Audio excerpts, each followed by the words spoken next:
फौजी नज़्म ज़ब्त की खिलाफ वर्जी, जनरल रिटायर्ड फैज़ हमीद के बाद मजीद 3 रिटायर्ड अफसरान को फौजी तहवील में ले लिया गया। गिरफ्तार अफसरान में 2 रिटायर्ड ब्रिगेडियर, 1 रिटायर्ड कर्नल शामिल। ISPR के मुताबिक रिटायर्ड अफसरान और उनके साथियों से मजीद तफ्तीश जारी है। अफसरान के खिलाफ मुल्क को अदम इस्तेहकाम का शिकार करने के लिए सियासी गठजोड़ की तहकीकात भी की जा रही हैं। ज़राए के मुताबिक गिरफ्तार अफसरान में brigadier retired Ghaffar, brigadier retired Naeem और कर्नल रिटायर्ड आसिम शामिल हैं। तीनों अफसरान पैगाम रसानी का काम करते थे। अब तक रिटायर्ड फौजी अफसरान समेत 8 अफराद हिरासत में लिए गए हैं। 12 अगस्त को पाक फौज ने लेफ्टिनेंट जनरल रिटायर्ड फैज़ हमीद को तहवील में लेकर कोर्ट मार्शल की कार्रवाई शुरू करने का ऐलान किया था।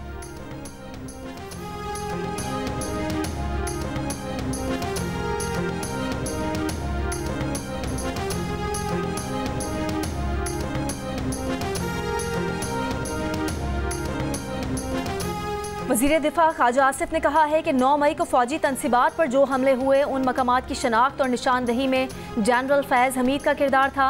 एक इंटरव्यू में उन्होंने कहा कि जनरल फैज़ ने आर्मी चीफ की तैनाती के वक्त मुताल्लिका हलकों के साथ कोशिश की कि उन्हें आर्मी चीफ बनाया जाए। उन्होंने अपने माजी के किरदार की वजाहतें भी दी और आने वाले वक्त की यकीन दहानियाँ भी कराईं।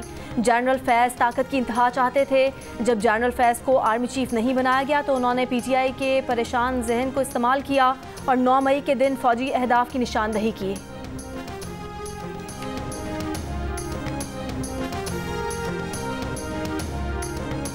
जनरल फैज़ हमीद हमारा असासा थे, उन्हें ज़ाया कर दिया गया। फैज़ हमीद को नहीं हटाना चाहता था।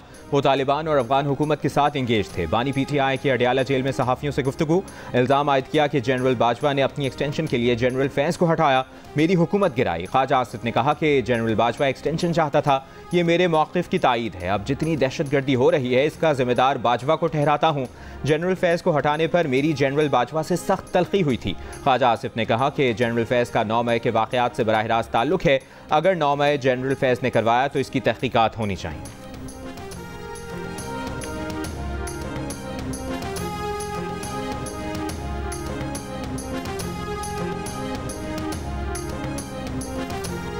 बानी PTI की सहूलतकारी पर साबिक डिप्टी सुपरिटेंडेंट अडियाला जेल का नेटवर्क पकड़ा गया।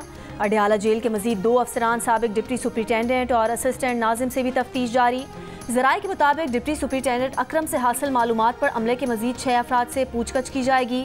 दौरान तफ्तीश 3 यूरोपीय ममालिक के नंबर्स पर व्हाट्सएप के इस्तेमाल के शवाहिद भी मिल गए।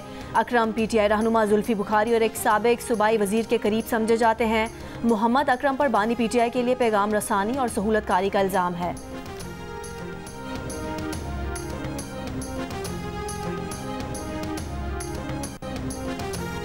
दुश्मन अनासर की जाली खबरों और प्रोपेगेंडे के घिनौने खतरे से खबरदार रहना होगा। ये प्रोपेगेंडा अवाम और मुसल्लह अफवाज के दरमियान ताल्लुकात को कमज़ोर करने के लिए किया जाता है। वेटरन समेत कौम की गैर मुतज़लज़ल हिमायत ऐसी तमाम फजूल कोशिशों को नाकाम बनाएगी। Army chief general Asim Munir का यौम आज़ादी के मौके पर आर्मी वेटरन्स के एजाज़ में इस्तकबालिये से खिताब। ISPR के मुताबिक वेटरन्स ने पाक फौज की क़यादत पर एतमाद और अंदरूनी और बैरूनी सिक्योरिटी चैलेंजेस का मुकाबला करने के लिए अपनी हिमायत का अयादा किया।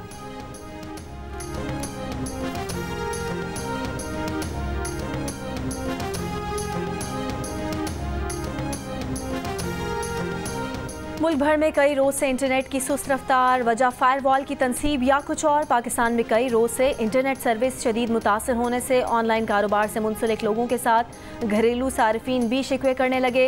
व्हाट्सएप पर राब्ता हो या ऑनलाइन खरीदारी, तस्वीर अपलोड करनी हो या कोई वीडियो देखनी हो, मुल्क भर में इंटरनेट की सुस्त रफ्तार मौजूए बहस बनी है।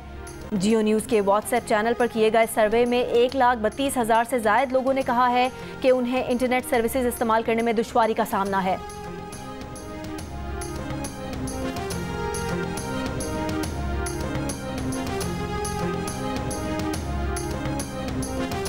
मुल्क में इंटरनेट की रफ्तार में 30 से 40% कमी आ गई है, जिससे डिजिटल मईशत बुरी तरह मुतासर हो रही है।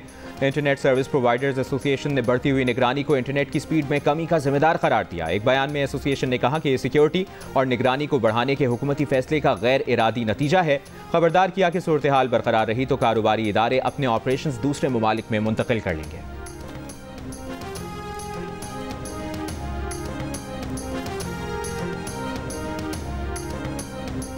वफाकी वज़ीर ममलिकत IT शिज़ा फातिमा का मुल्क में इंटरनेट की सुस्त रवी पर नोटिस। कंपनीज और PTA से रिपोर्ट तलब कर ली। कहा साइबर सिक्योरिटी के हमलों से बचने के लिए फायरवॉल इंस्टॉल की जाती है। पूरी दुनिया में हुकूमतें फायरवॉल इंस्टॉल करती हैं। फायरवॉल से पहले वेब मैनेजमेंट सिस्टम था, हुकूमत अब सिस्टम को अपडेट कर रही है। इंटरनेट की सुस्त रवि से मुतालिक इंटरनेट सर्विस फराहम करने वाली कंपनी से डेटा मांगा है।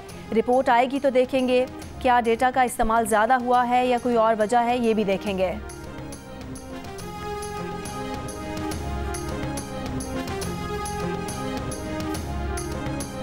सेनेट कायमा कमेटी इंफॉर्मेशन टेक्नोलॉजी ने 2 हफ्तों में इंटरनेट और सोशल मीडिया का मसला हल करने की हिदायत कर दी। इंटरनेट और सोशल मीडिया ऐप्स डाउन होने पर कमेटी में बहस। सेनेटर अफनानुल्लाह ने कहा कि इंटरनेट सुस्त होने से कम 500 मिलियन का नुकसान हुआ है। बहुत से ई-कॉमर्स के फोरम्स छोड़कर जा रहे हैं। सेनेटर हुमायूं मोहम्मद ने कहा कि पहले ही सरमायाकारी नहीं, इस तरीके से सारा कारोबार तबाह हो जाएगा। सेक्रेटरी वजारत IT ने कहा कि ये नेटवर्क्स पर मसला है, वाईफाई पर नहीं। PTA हुक्काम बोले हमें इंटरनेट सर्विस से मुतालिक कोई शिकायत ही नहीं मिली। PTA हुक्काम की अदम दस्तयाबी की वजह से फायरवॉल से मुतालिक कायमा कमेटी का एजेंडा मुलतवी। PTA ने आज कायमा कमेटी में तफसीलात पेश करना था।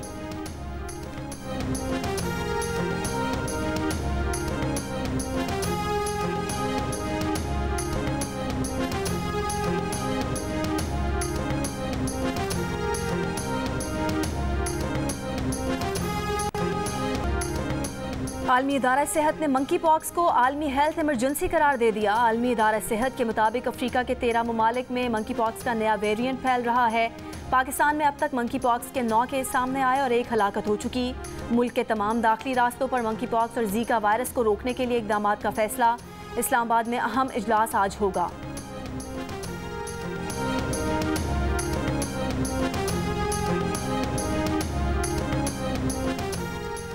कराची में कॉन्गो क्रेमेन हेमरेजिक फ्योर के केसेस में इजाफा हो गया है। अगस्त के 2 हफ्तों में 5 केसेस सामने आए। इस महीने 4 मरीज निजी जबकि 1 जिना अस्पताल में रिपोर्ट हुआ।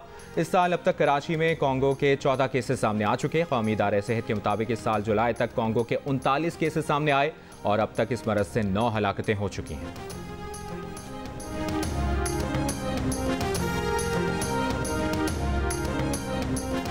सऊदी अरब के वली अहद शहजादा मोहम्मद बिन सलमान ने अपने कत्ल का खदशा जाहिर कर दिया। अमरीकी कांग्रेस अरकान से कहा कि उन्हें कत्ल करने की कोशिश की जा सकती है। पॉलिटिको मैगजीन के मुताबिक उन्होंने अमरीकी कांग्रेस अरकान से कहा कि उन्होंने सऊदी इसराइली ताल्लुकात की बहाली और अमरीका के साथ ताउन की खातिर अपनी जान खतरे में डाल रखी है।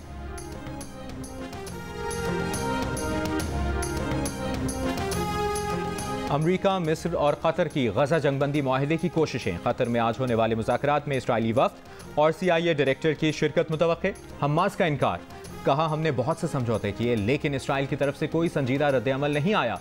इसराइल ने इस्माइल हनिया को शहीद कर दिया, जो इस बात का सबूत है कि इसराइल जंगबंदी मुआहदा करने में संजीदा नहीं। आज के मुज़ाकरात में कोई संजीदा बात हुई तो फिर सालिसों से मुलाकात करेंगे। तर्जुमान व्हाइट हाउस का कहना है कि उम्मीद है गजा जंगबंदी मुज़ाकरात शेड्यूल के मुताबिक होंगे। ईरान ने इसराइल पर हमला मौखर करना गजा जंगबंदी से मशरूत कर रखा है।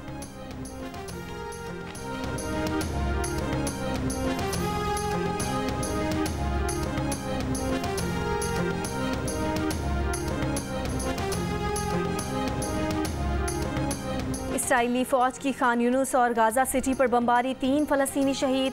मगरबी किनारे के शहर ब्लाटा कैंप पर इसराइली ड्रोन हमले में 2 फ़लस्तीनी शहीद हो गए। साबिक अमरीकी सदर डोनाल्ड ट्रंप की इसराइली वज़ीर आज़म से टेलीफोनिक गुफ्तगू। ट्रंप नेतन्याहू का गाजा जंग पर। विफाकी वज़ीर दाखिला मोहसिन नकवी की बरतानिया के वज़ीर ममलिकत बराए खारजा अमूर से मुलाकात। 2 तरफ़ा ताल्लुकात के फ़रोग़ पर तबादला ख्याल। खित्ते में पायदार अमन व इस्तेहकाम और दहशतगर्दी के नासूर से निमटने के हवाले से भी गुफ्तगू हुई। मोहसिन नकवी ने कहा कि हम अफ़गान मुहाजिरीन को उनके मुल्क वापस भिजवाने के लिए जल्द ही दूसरा मरहला शुरू करेंगे। पाकिस्तान दहशतगर्दी से सबसे ज़्यादा मुतासर मुल्क है। बरतानवी वज़ीर ममलिकत बराए खारजा अमूर ने कहा कि पाकिस्तान दौलत मुश्तरका का अहम मुल्क है। दहशतगर्दी के खिलाफ जंग में पाकिस्तान की कुर्बानियों को तस्लीम करते हैं।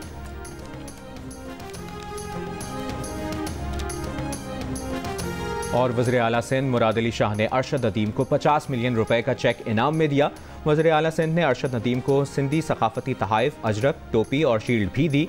वज़ीर बल्दियात सिंध सईद गनी ने शहर कराची में सड़क का नाम अरशद नदीम रखने का ऐलान किया।